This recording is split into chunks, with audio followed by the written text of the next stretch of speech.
Hello दोस्तों, कैसे हैं आप सभी लोग। आई होप सभी अच्छे होंगे। लास्ट लेक्चर में जो है हमने सेक्शन नंबर 399 या 400 तक कंप्लीट कर लिया था बीएनएसएस के। आज जो है हम चैप्टर नंबर 29 को कंप्लीट कर देंगे। सिर्फ 6 से 7 सेक्शन बच रहे हैं। जल्दी से एक बार आते हैं सेक्शन नंबर 300 400 पर। सॉरी, 400 है, 401 है। 400 तो कर लिया था ना शायद से। 401 पर है अब। ठीक है, 401 जो बात करता है प्रोबेशन एंड एडमोनिशन की। कि प्रोबेशन और एडमोनिशन होता क्या है पहले ये जानते हैं हम। ठीक है, प्रोबेशन एंड ऑफेंडर एक्ट पढ़ते हैं हम।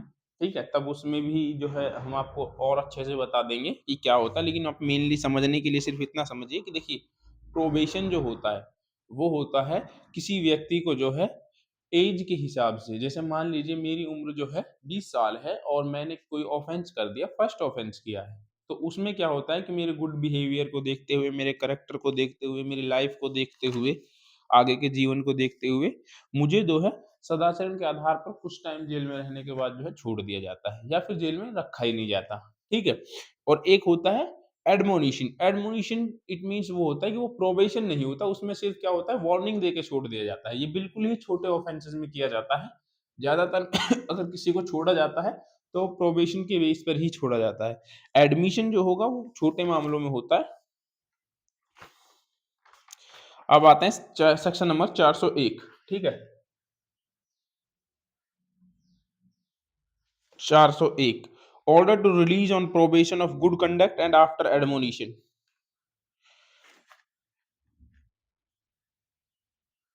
Release on probation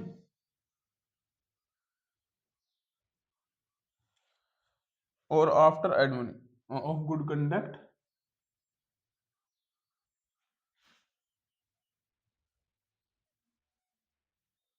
after admonition, और बाद में जो है एडमोनिशन के आधार पर छोड़ना। देखिए, सब सेक्शन फर्स्ट क्या कहता है, when any person not under 21 year, जो कि 21 ईयर का नहीं है, of age is convicted on offense punishable with the fine or imprisonment for the terms of the 7 year or less। जो किससे दंडित किया गया है, 21 वर्ष से कम आयु का जो नहीं है, क्या पहला फाइन से, या फिर 7 ईयर से कम के पनिशमेंट दी गई है, या फिर जो है 7 ईयर तक दी गई है या उससे कम दी गई है। उसके बाद कहता है where any person under 21 year of the age, जो व्यक्ति जो है 21 ईयर का है और उसने उसे जो है, या फिर कोई वोमेन है, is convicted of an offence not punishable with death of imprisonment for life. लेकिन क्या वो किसी ऑफेंस के लिए कन्विक्ट किया गया है जिसकी पनिशमेंट क्या नहीं है, इसमें नेगेटिव में बताया कि डेथ और एल उसकी पनिशमेंट नहीं है। And no provision section is provide against the offender it appear to the court no previous conviction is proved against the offender। और उस व्यक्ति के खिलाफ जो है, उस अपराधी के खिलाफ क्या नहीं है, कोई पिछली जो है पिछला कन्विक्शन या फिर उसने प्रायर कोई कन्विक्शन नहीं किया है। ठीक है, मतलब कि उसने दो अपराध नहीं किए हैं, पहले वो अपराधी नहीं रहा है। It appear to the court before which is convicted regarding being had to be age character or antecedent of the offender and to the circumstances in which of the offense was committed, the expended that the offender should be released on the probation of good conduct। तो उसमें क्या कर सकते हैं, उस व्यक्ति को जो है कोर्ट चाहे तो उसके एज के हिसाब से, करेक्टर के हिसाब से और जो है ऑफेंस के सर्कमस्टांसेस के हिसाब से उसको गुड कंडक्ट के हिसाब से जो है प्रोबेशन पर कोर्ट जो है रिलीज कर सकती है। प्रोबेशन पर जब भी कोर्ट छोड़ती है तो उसको किसी सुपरविजन में रखती है कोर्ट। ठीक है, सुपरविजन मतलब उसके ऊपर कोई होता है जो उसको देख रेख उस पर रखता है, नजर रखता है कि ये कोई ऑफेंस तो नहीं कर रहा है, ठीक है, या फिर किसी गलत लाइन में तो नहीं है। Instead of sentence him at one of any punishment direct to the release of his entering in a bond or bail bond to appear receive sentence when called upon during the such period not exceeding 3 years, as the court may direct and the meantime to keep the peace and a good behaviour. तो क्या कर सकती है court, उससे bell ले सकती है, bail bond ले सकती है या फिर सिर्फ बॉन्ड ले सकती है, और जो कितने साल तक का होगा, 3 साल से ज्यादा का नहीं होगा। एज द कोर्ट में be direct in the mean time keep the peace and the good behaviour, जो कि उस पे परिशांति कायम रखने के लिए, सदाचार के लिए रहेगा। ठीक है, उसके बाद एक प्रोविजो है। प्रोविजो क्या कहता है, provided that any first offender is convicted by a magistrate of the second class not specially empowered by the high court. ये क्या कहता है कि कोई भी प्रथम अपराधी है वो सेकंड क्लास मजिस्ट्रेट के द्वारा जो है दंडित किया जाता है, लेकिन वो क्या है, एम्पावर्ड नहीं है।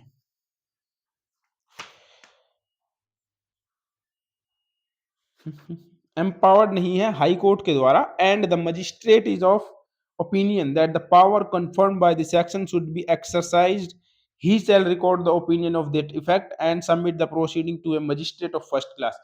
और यदि उसको ऐसा लगता है कि उसके पास जो है पावर नहीं है, तो वो क्या करेगा, उस केस को जो है जुडिशियल मजिस्ट्रेट फर्स्ट क्लास को भेज देगा।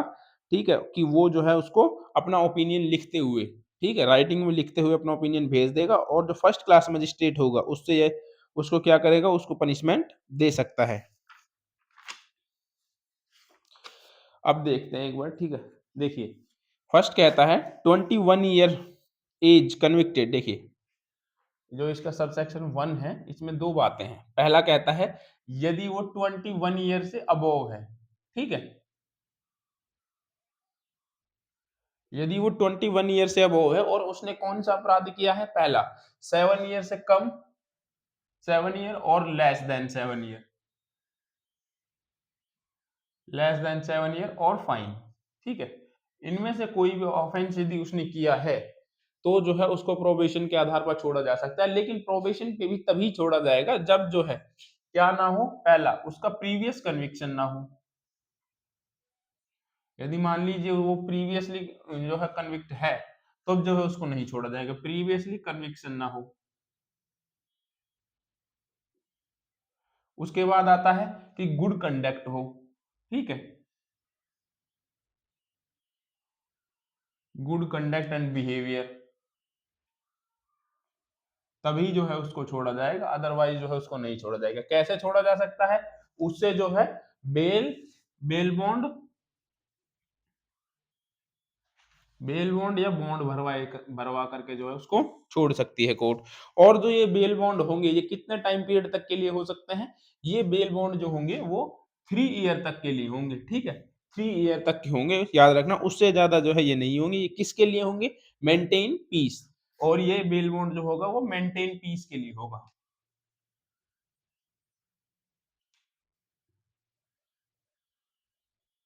पीस मेंटेन या पीस बनाए रखने के लिए जो ये होगा।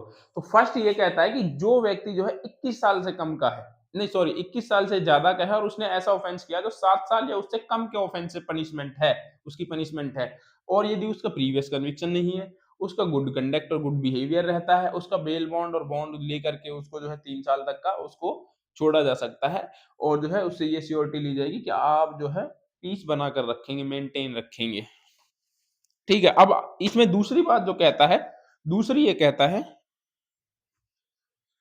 एक तो ये हो गया फर्स्ट में ही, ठीक है,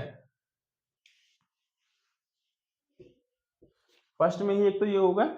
आगे जो ये सेकंड कहता है, वो कहता है कि यदि जो है कोई पर्सन क्या है 21 ईयर से लेस है, मतलब कम उम्र का है, तो उस कंडीशन में क्या होता है, देखिए उस कंडीशन में भी यही होता है, लेकिन जो होता है ना पनिशमेंट, उसकी थोड़ी सी बढ़ जाती है, कि यदि जो है वो क्या कहता है कि डेथ और एलआई को छोड़कर, यदि उसने ऐसा ऑफेंस नहीं किया जिसमें उसको डेथ और एलआई की पनिशमेंट मिली है, इन दोनों पनिशमेंट को छोड़ करके जो है,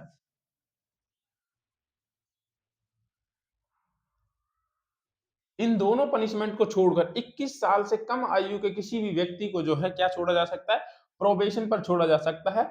बस क्या कंडीशंस हो, ये सारी कंडीशंस हो जो नीचे लिखवाई है, ठीक है, ये सारी कंडीशंस होंगी, और उसको जो है प्रोबेशन पर छोड़ा जा सकता है। बस फर्क इतना है कि इसमें जो पनिशमेंट है वो 7 साल तक की है, यदि उसको 7 साल तक की मिली है, इसमें जो क्या कह रखा है, डेथ और एलआई को छोड़कर यदि किसी व्यक्ति को जो है 11 साल, 12 साल, 13 साल तक की पनिशमेंट मिली है, तो जो है उसको क्या किया जा सकता है, प्रोबेशन पर छोड़ा जा सकता है। यदि वो प्रीवियस कन्विक्शन नहीं है, उसका गुड कंडक्ट रहता है, गुड बिहेवियर रहता है, तो उसको बेल बॉन्ड 3 साल तक के लिए लेकर के जो है उसको छोड़ा जा सकता है।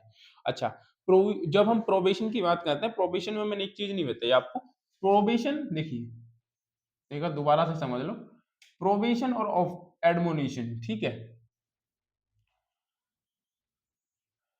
ये दोनों होते क्या है? देखिए प्रोबेशन जो होता है ना, वो किसी व्यक्ति को जो है इन ग्राउंड्स पर छोड़ा जाता है, जो एज लिमिट के आधार पर जो है डेथ होगी या एल होगी उसको छोड़कर, और 21 साल से ज्यादा का है तो 7 ईयर तक, इन ग्राउंड्स पर जो है उसको प्रोबेशन पर छोड़ा जाता है। साथ ही जो सियोरिटी ली जाती है ना, उसको किसी सुपरविजन में भी रखा जाता है, उस व्यक्ति को जो है सुपरविजन में भी रखा जाता है।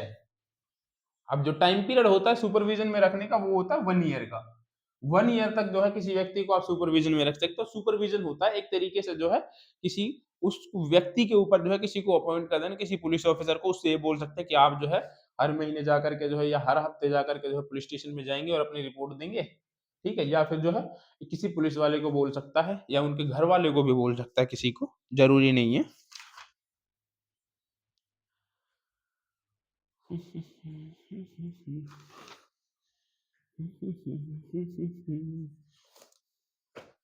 तो ये याद रखना, 1 ईयर का टाइम पीरियड याद रखना, ठीक है, ये इंपॉर्टेंट है। अब जो है इसका यहाँ पर जो है फर्स्ट क्लोज पूरा हुआ है, ये आप लोग जो है नोट्स बना लेना। ये दोनों फर्स्ट ही है, ये 21 साल से कम के लिए है, ये ज्यादा के लिए, ठीक है। प्रोबेशन एडमोनिशन होता है किसी व्यक्ति को सिर्फ वार्निंग देके छोड़ देना।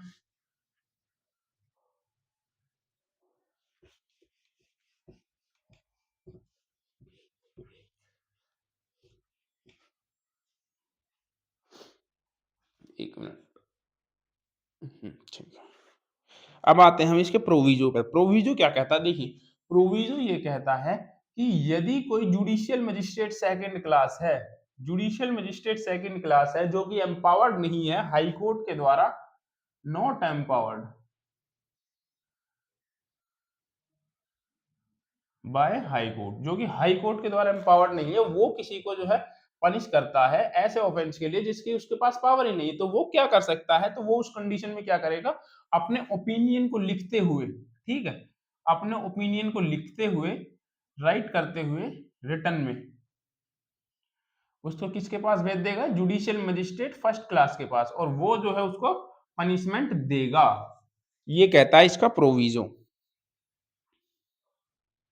और अभियुक्त को उस मजिस्ट्रेट के पास भेज देगा, उसकी उस मजिस्ट्रेट के समक्ष हाजिरी के लिए जमानत लेगा, और वह मजिस्ट्रेट उस मामले का निपटारा धारा 2 के उबंधित तरीके से करेगा। और ये मजिस्ट्रेट जो होगा क्या कर सकता है? इसका जमानत ले सकता है, इसकी बेल बॉन्ड या बॉन्ड पर जो है इसको छोड़ सकता है, जुडिशियल मजिस्ट्रेट फर्स्ट क्लास, ठीक है, पनिश तो कर ही सकता है, साथ में जमानत भी ले सकता है।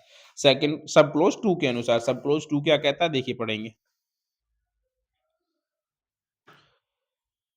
और यदि जुडिशियल मजिस्ट्रेट फर्स्ट क्लास को ऐसा लगता है कि जो जुडिशियल मजिस्ट्रेट सेकंड क्लास ने अपने ओपिनियन लिखे हैं वो गलत है, तो वो क्या कर सकता है? उसको छोड़ भी सकता है, जुडिशियल मजिस्ट्रेट फर्स्ट क्लास, ठीक है।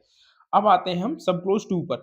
ये कहता है कि जहां कोई कार्रवाई जो है जुडिशियल मजिस्ट्रेट फर्स्ट क्लास के द्वारा सब सेक्शन 1 के तहत के द्वारा उपबंधित रीति से निवेदित की गई है, वहां ऐसा मजिस्ट्रेट उस पर ऐसा दंडादेश या आदेश दे सकता है, यदि मामला मूलतः उसके द्वारा सुना गया होता तो वह दे सकता, और यदि यह प्रश्न की अतिरिक्त जांच या अतिरिक्त साक्ष्य आवश्यक समझता है तो वह ऐसी जांच कर सकता है या ऐसा साक्ष्य ले सकता है, और ऐसी जांच किए जाने के लिए साक्ष्य देने का निर्देश दे सकता है।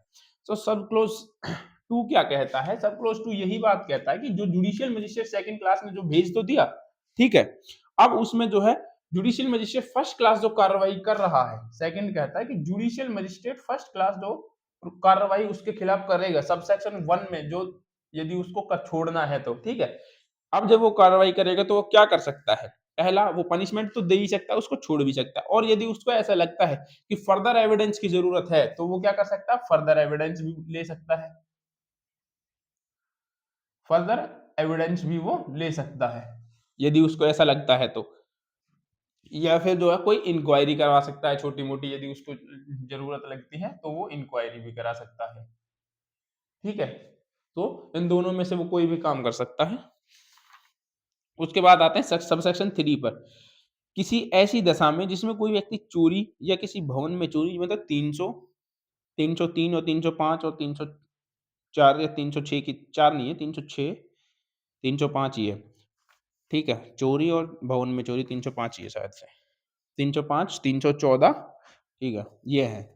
यदि कोई व्यक्ति जो है क्या करता है? चोरी करता है, भवन में चोरी करता है, बेईमानी से दुर्विनियोग, छल या फिर भारत बीएनएस 2023 के अधीन 2 वर्ष से अनधिक के कारावास से दंडनीय किसी अपराध के लिए या केवल जुर्माना से दंडनीय किसी अपराध के लिए दोषित किया जाता है, तो वह उसके विरुद्ध कोई पूर्व दोषसिद्धि साबित नहीं की गई है। यदि वह न्यायालय जिसके समक्ष वह ऐसी दोषसिद्धि किया गया है, ठीक समझे तो वह अपराधी की आयु, शील, पूर्ववृत्त या शारीरिक या मानसिक दशा और अपराध की तुच्छ प्रकृति को या किन्हीं परिस्मरणकारी परिस्थितियों को जिनमें अपराध किया गया था, ध्यान में रखते हुए कोई दंडादेश के बजाय भर्त्सना के पश्चात छोड़ सकता है। तो ये वही बात, अब तक हमने पढ़ा था प्रोबेशन, अब हम पढ़ते हैं एडमोनेशन। ठीक है, एडमोनेशन इसको हिंदी में बोलते हैं भर्त्सना, यही है ना? हाँ, ठीक है, हिंदी में बोलते हैं ये। अब जो है ये क्या कहता है, ये कहता है कि यदि कोई व्यक्ति जो है कौन सा ऑफेंस किया है, सेक्शन 303 का थेफ्ट किया है, ठीक है, 305 में डूलिंग हाउस किया है, 314 में, ठीक है, और जो है इसमें एक और है छल है या फिर आपराधिक दुर्विनियोग है, वो देख लेना आप, मेरे अभी रिकॉल नहीं कर पा रहा हूँ, ठीक है। इनमें से यदि कोई ऑफेंस किया है या फिर क्या किया है, या कोई ऐसा ऑफेंस जिसकी पनिशमेंट लेस देन 2 ईयर है, पनिशमेंट क्या है, लेस देन 2 ईयर,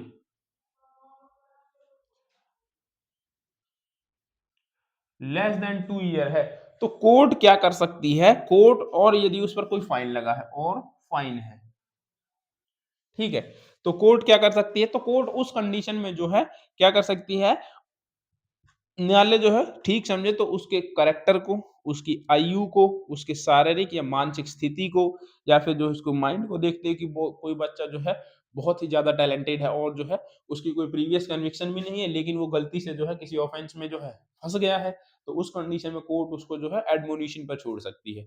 एडमोनिशन मतलब मैंने पहले भी बताया था, सिर्फ वार्निंग देना होता है, छोटे ऑफेंस में होता है। अब आपको पता चल गया है कि कौन से ऑफेंस में होता है, ठीक है, ये ऑफेंस या फिर जो 2 साल से कम के हैं, तो इसमें कोर्ट क्या कर सकती है, एज, कैरेक्टर, और उसके बाद क्या कहता है, एज है, कैरेक्टर है, गुड कंडक्ट है,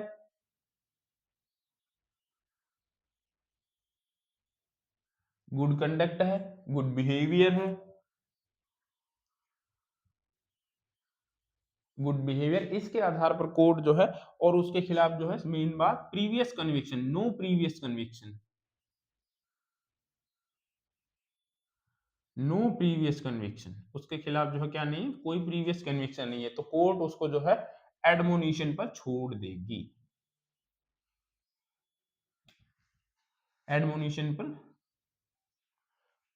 court should be release,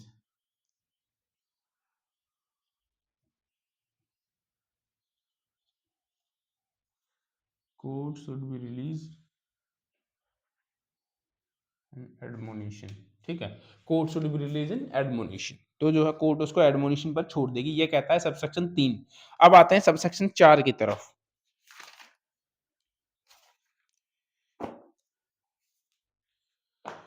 subsection 4 क्या कहता है, देखिए, an order under this section may be made by an appellate court और हाई कोर्ट और court of session when exercising the power of revision, तो ये वही बात कहता है कि इन शक्तियों का प्रयोग जो है अपीलेट कोर्ट, हाई कोर्ट और कोर्ट ऑफ सेशन जो है कर सकता है। अब है अपनी पुनरीक्षण शक्तियों का प्रयोग कर सकते हैं, रिविजनल पावर्स का प्रयोग कर सकते हैं, ठीक है।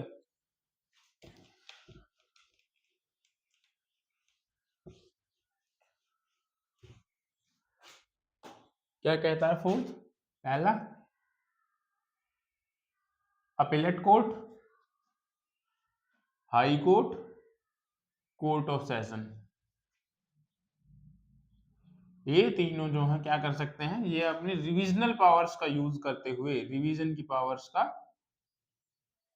किसी व्यक्ति को जो है प्रोबेशन एंड ऑफ एडमोनिशन पर छोड़ सकते हैं, ये कहता है ये, ठीक है, किसी व्यक्ति को रिलीज कर सकते हैं चाहे तो, और चाहे तो जो है उसकी प्रोबेशन यदि किसी को दे दी है तो उसको कैंसिल भी कर सकते हैं। अब आते हैं सबसेक्शन 5 पर। सबसेक्शन 5 क्या कहता है, जब किसी अपराधी के बारे में इस धारा के अधीन आदेश दिया गया है, तब हाई कोर्ट या कोर्ट ऑफ सेशन उस दशा में जब उस न्यायालय में अपील करने का अधिकार है, अपील किए जाने पर अपनी पुनरीक्षण शक्तियों का प्रयोग करते हुए आदेश को अपास्त कर सकता है कि ऐसी अपराधी को उसके बदले में विधि के अनुसार दंडादेश दे सकता है। मान लीजिए सब सेक्शन 5 क्या कहता है, मान लीजिए जुडिशियल मजिस्ट्रेट फर्स्ट क्लास था, ठीक है, इसने जो है किसी व्यक्ति को क्या छोड़ दिया, प्रोबेशन पर छोड़ दिया, प्रोबेशन पर क्या कर दिया, रिलीज कर दिया। अब ये क्या है, देखिए अब कोई व्यक्ति जो है अपील में जाने का किसी के पास राइट है, अपील में जाने का यदि किसी व्यक्ति के पास राइट है तो कोर्ट क्या कर सकती है, high court, court of session और अपीलेट कोर्ट क्या कर सकते हैं, इस ऑर्डर को जो है सेट असाइड भी कर सकती है, इस ऑर्डर को सेट असाइड भी कर सकती है। और मान लीजिए किसी व्यक्ति को रिलीज नहीं भी किया, ठीक है, रिलीज नहीं किया, तो उस कंडीशन में भी रिलीज ना करने पर भी जो है उस ऑर्डर को भी सेट असाइड कर सकती है, रिलीज नहीं किया, ना किया तो इस ऑर्डर को भी कोर्ट सेट असाइड कर सकती है और उसको जो है रिलीज कर सकती है। दोनों में से कोई भी जो है पावर का यूज कर सकती है अपीलेट कोर्ट अपनी पुनरीक्षण शक्तियों का प्रयोग करते हुए।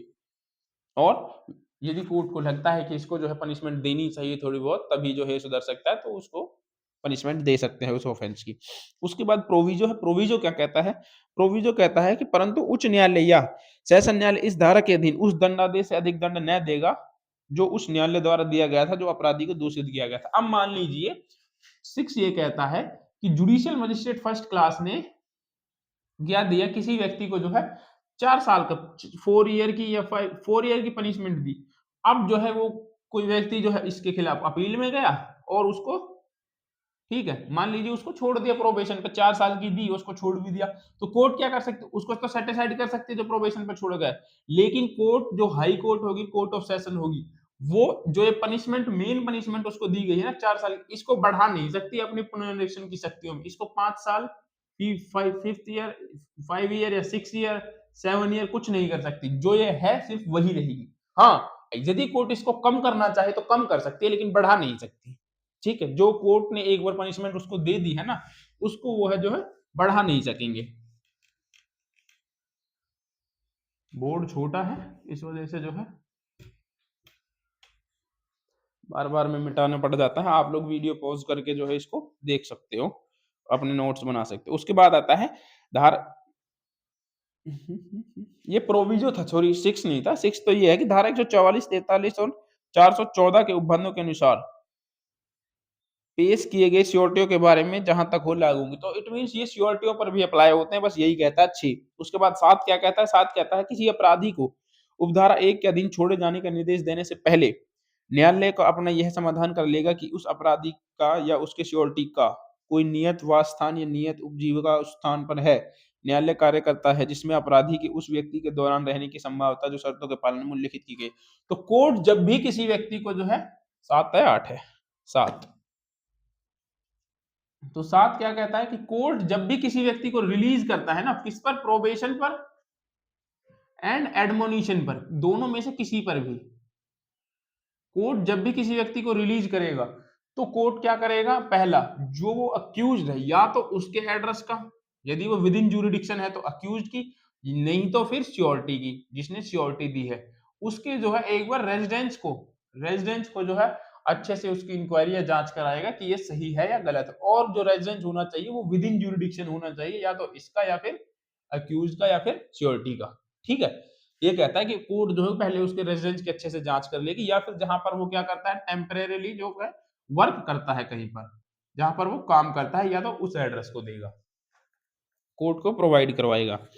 उसके बाद कहता है सब क्लोज 8 क्या कहता है, देखिए यदि उस न्यायालय का जिसने अपराधी को दोष सिद्ध किया है, उस न्यायालय का जो अपराधी के संबंध में उस मूल अपराध के बारे में कार्यवाही कर सकता था, समाधान हो जाता है कि अपराधी अपने मुकदमे की शर्तों में से किसी का पालन करने में असफल रहा है तो उसके पकड़े जाने का वारंट जारी कर सकता है। मान लीजिए किसी को कंडीशन पर छोड़ दिया गया था और वो जो है कंडीशन को फॉलो नहीं करता है, कंप्लाई नहीं करता है, तो उसके खिलाफ कोर्ट वारंट जारी कर सकती है,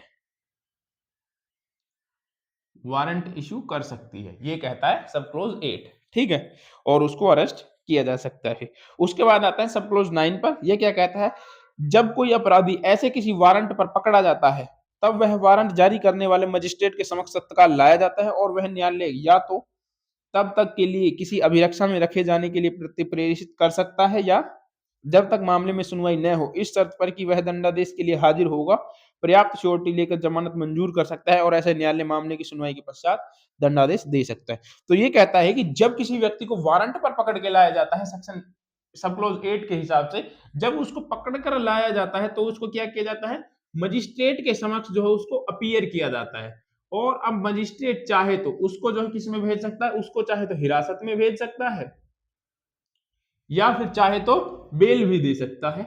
और बेल दे सकता है कि जब उसको पनिशमेंट दी जाएगी तो वो अपीयर होगा। ठीक है, ये कंडीशन हो सकती है उसमें। तो ये 3 चीजें हैं, याद रखना।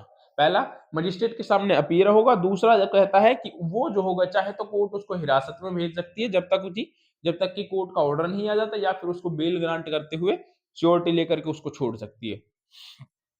अब आते हैं हम सबसेक्शन 10 पर।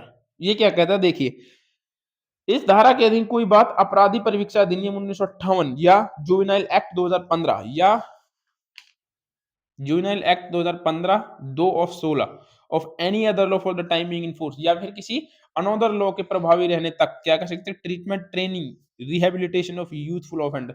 तो उनको क्या कर सकती है, वो क्या कह रहा है कि 9 को देखिए देखिए वो कहता है कि प्रोबेशन एक्ट 1958 या फिर जेजे एक्ट 2015। ये क्या कहता है कि उसको जो है ये इन पर कोई इफेक्ट नहीं डालेगा। ठीक है, जो इस इनमें जो प्रोविजन किए गए हैं ट्रीटमेंट के, ट्रेनिंग के, रिहेबिलिटेशन के या फिर किसी एनी अदर लॉ में, तो उन उपबंधों पर जो है ये कोई भी प्रभाव नहीं डालेगा।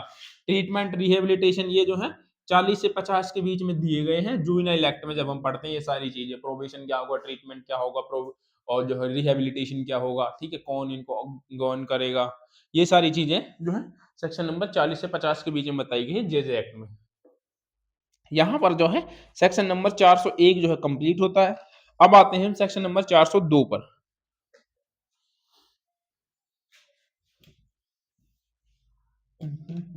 आई होप आप लोगों को ये अच्छे से समझ में आ गया होगा। इसको जो है आप अच्छे से कर लेना, क्योंकि इसमें से जो है क्वेश्चन पूछे जाते हैं, इसीलिए बोल रहा हूं।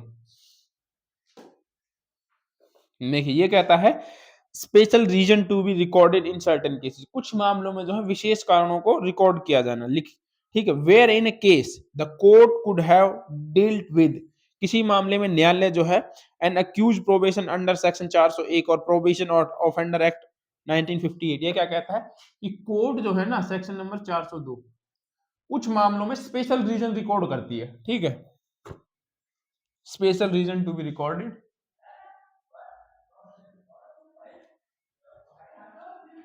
Special reason to be recorded in certain cases. ठीक है,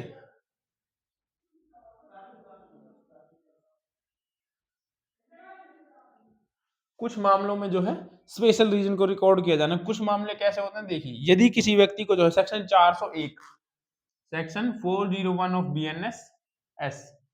बीएनएसएस और probation and offender act,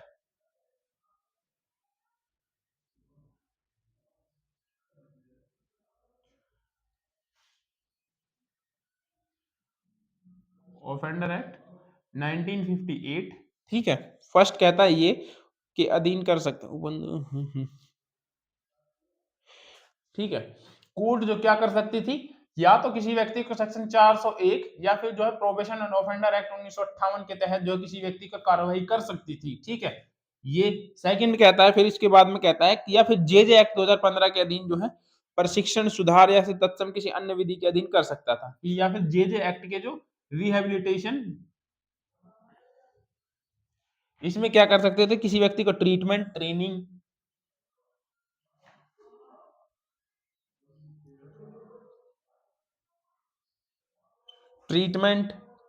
rehabilitation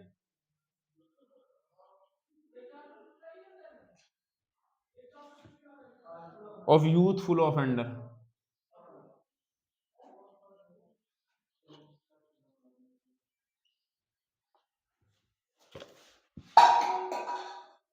तो इन दो मामलों में जैसे मान लीजिए कि कोर्ट के पास ये पावर थी कि वो सेक्शन नंबर 401 और जो है प्रोबेशन एंड ऑफेंडर एक्ट 1958 के तहत किसी व्यक्ति को रिलीज कर सकता था, लेकिन उसने ऐसा नहीं किया। या फिर किसी व्यक्ति को कोर्ट जो है जेजे एक्ट 2015 के तहत भी रिलीज कर सकता था, रिहेबिलिटेशन में भेज सकता था, उसके पास ऑप्शन था, लेकिन फिर भी जो है कोर्ट ने ऐसा नहीं किया।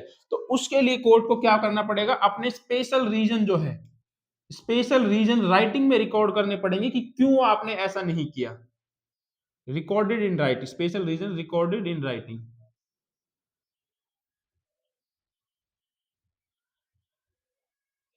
तो उसके लिए क्या करना पड़ेगा, अपने स्पेशल रीजन राइटिंग में रिकॉर्ड करने पड़ेंगे। ये कहता है सेक्शन नंबर 402 कि क्यों आपने जो है section number 401 probation and offender act के होते हुए आपके पास अधिकार था, आपके पास पावर थी कि आप जो है उस व्यक्ति को छोड़ सकते हैं। जेज एक्ट में भी आपके पास पावर थी, यदि कोई जुवेनाइल है, ठीक है, तो आप जो है उसको रिहेबिलिटेशन सेंटर भेज सकते हैं, फिर भी आपने ऐसा नहीं किया, तो उसके लिए मजिस्ट्रेट जो है कोर्ट जो होगी स्पेशल रीजन रिकॉर्ड करेगी राइटिंग में कि क्यों ऐसा उसने नहीं किया। अब आते हैं हम सेक्शन नंबर 403 पर।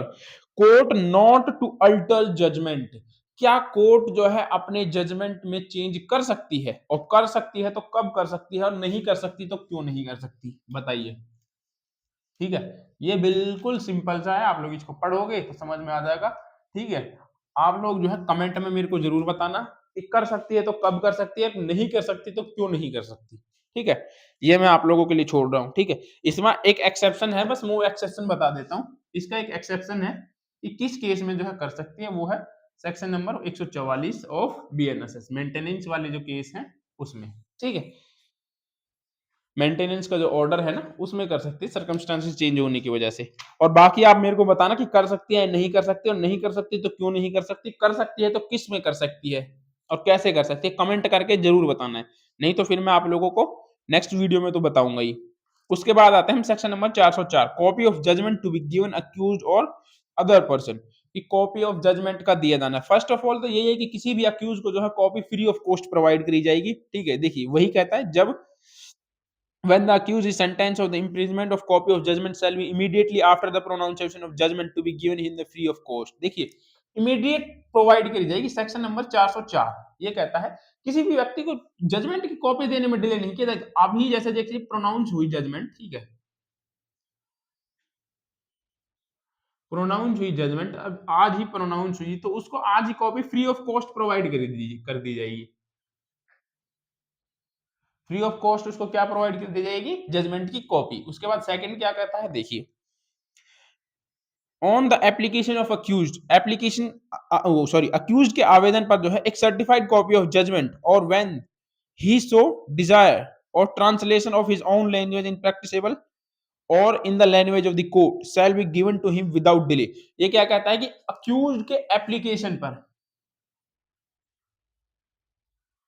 एप्लीकेशन ऑफ अक्यूज्ड, अक्यूज्ड के आवेदन पर जो है क्या किया जाएगा, यदि उसने ये आवेदन किया है कि उसको सर्टिफाइड कॉपी दी जाए तो उसको सर्टिफाइड कॉपी दी जाएगी, पहला सर्टिफाइड कॉपी उसको प्रोवाइड करी जाएगी। फिर उसके बाद सेकंड कहता है, सेकंड क्या कहता है, यदि वो अपनी लैंग्वेज में मांगता है और ये पॉसिबल है कि उसको ट्रांसलेट करके दी जा सकती है तो उसको ट्रांसलेट करके वो प्रोवाइड करी जाएगी। ठीक है, ट्रांसलेट कर कर प्रोवाइड करी जाएगी। उसके बाद थर्ड कहता है कि यदि कोर्ट की लैंग्वेज वही है तो उसको उसी में दे दी जाएगी, यदि पॉसिबल नहीं है तो कोर्ट की लैंग्वेज में जो भी होगी, लैंग्वेज ऑफ कोर्ट होता है, कोर्ट लैंग्वेज लिख देता हूं चलो। ठीक है, उसके बाद आगे क्या कहता है, आगे कहता है विदाउट डिले प्रोवाइड करी जाएगी, विदाउट डिले। ठीक है, and such copy shall be every case where the judgment is applicable by the accused is given free of cost। जहां जो है जजमेंट क्या है, एप्लीकेबल है, मतलब उसकी अपील जा सकती है, तो उसको free of cost judgment provide करी जाएगी, याद रखना। ठीक है, अब आते हैं इसके सब प्रोविजो पर। प्रोविजो क्या कहता है, परंतु जहां मृत्यु दंडादेश हाई कोर्ट द्वारा दिया या पुष्टि की जाती है वहां निर्णय प्रमाणित सर्टिफिकेट को तुरंत निःशुल्क दी जाएगी, चाहे उस व्यक्ति के लिए आवेदन करे या ना करे। और जो है किसी व्यक्ति को यदि डेथ पेनल्टी दी गई है, ठीक है, हाई कोर्ट ने या तो उसको कंफर्म किया है या फिर हाई कोर्ट ने डेथ पेनल्टी दी है, तब उस कंडीशन में क्या किया जाएगा, उस कंडीशन में उसको तुरंत इमीडिएटली वहीं पर फ्री ऑफ कॉस्ट को कॉपी जो होगी जजमेंट की वो प्रोवाइड करी जाएगी, चाहे वो एप्लीकेशन दे या ना दे कोर्ट में। ठीक है, उसको दी जाएगी। उसके बाद आता है 3, the provision of subsection 2 shall apply in relation of order under section 136 as they apply in the relation of judgment is applicable by the accused। तो ये कहता है कि जो ये लागू होगा ना, सबसेक्शन 2 जो लागू होगा वो उसी तरीके से लागू, जैसे 136 के आदेशों के तहत उसी प्रकार लागू होंगे जैसे निर्णय के संबंध में लागू होते हैं। ठीक है, कि जिसकी अभियुक्त जो है अपील कर सकता है। उसके बाद आता है सेक्शन सब सेक्शन नंबर 4, ये इंपॉर्टेंट नहीं है अब। जब अभियुक्त को किसी न्यायालय द्वारा मृत्युदंडादेश दिया जाता है और ऐसे निर्णय में साधिकार अपील होती है, तो न्यायालय उस अवधि की जानकारी देगा जिसके भीतर यदि वह चाहे तो अपील कर सकता है। जैसे मान लीजिए कि किसी व्यक्ति को जो है कोर्ट ने क्या दिया, डेथ पेनल्टी दिया। अब हो सकता है इंडिया में ये पॉसिबल है कि उस व्यक्ति को यही ना पता हो कि इसकी अपील भी जाती है। ठीक है, उस व्यक्ति को ये भी ना पता हो कि इसकी अपील जाती है और किसी व्यक्ति को डेथ पेनल्टी दे दी, तो कोर्ट उसको खुद बताएगी कि आप जो है इसकी अपील कर सकते हैं, इतने दिन के भीतर जो है कर सकते हैं। कोर्ट की ये ड्यूटी यहाँ पर बताई गई है। उसके बाद सबसेक्शन 5 क्या कहता है? उपधारा 2 में जैसा उल्लंघित है उसके अलावा किसी दांडिक न्यायालय द्वारा पारित निर्णय या आदेश द्वारा प्रभावित व्यक्ति को इस निमित्त आवेदन करने और तौर प्रभार देने के निर्णय के आदेश की कॉपी अभिशाख से। बाकी तो इसमें ऐसा कुछ नहीं है, कुछ नहीं है, छोड़ दो। ठीक है, इतना याद रखो। अब आते हैं सेक्शन नंबर 405 पर, judgment when to be translated, निर्णय का जो है अनुवाद किया जाना। मूल निर्णय कार्यवाही का अभिलेख में फाइल किया जाएगा और मूल निर्णय ऐसी भाषा में लिखा जाएगा जो न्यायालय की भाषा से अलग है। क्या कहता है? और यदि दोनों में से कोई एक पक्षकार अपेक्षा करता है तो न्यायालय की भाषा में उसका अनुवाद अभिलेख में जोड़ा जाएगा। ठीक है, तो उसको समझाने के लिए मूल निर्णय जो होगा ना, चाहे तो कोर्ट यदि दोनों पार्टीज को इंग्लिश समझ में आ रही है, किसी एक को आ रही है, तो उसको अपनी लैंग्वेज में लिख भी सकते, लिख करके जो फाइल में ऐड कर सकती है, और दूसरे जो है या फिर दोनों तरीके से चाहे तो उसको ट्रांसलेट करके भी ऐड कर सकती है और जो है उसको लिख करके भी इंग्लिश, जैसे मान लीजिए इंग्लिश है तो इंग्लिश में भी लिख सकती है और उसको हिंदी में ट्रांसलेट करके जो है हिंदी में ट्रांसलेशन करके भी उसको फाइल में रख सकती है, जैसा कोर्ट ठीक समझे, या फिर पार्टीज के आवेदन पर। उसके बाद आता है सेशन न्यायालय द्वारा निष्कर्ष और दंडादेश की प्रति जिला मजिस्ट्रेट को भेजना। ऐसे मामलों में जिनका विचारण सेशन न्यायालय या सीजीएम द्वारा किया गया है, यथास्थित न्यायालय या मजिस्ट्रेट अपने निष्कर्ष और दंडादेश की एक कॉपी जिला मजिस्ट्रेट को भेजेगा जिसकी स्थानीय अधिकारिता के भीतर विचारण किया गया है। तो कोर्ट ऑफ सेशन या फिर सीजीएम, ठीक है, कोर्ट ऑफ सेशन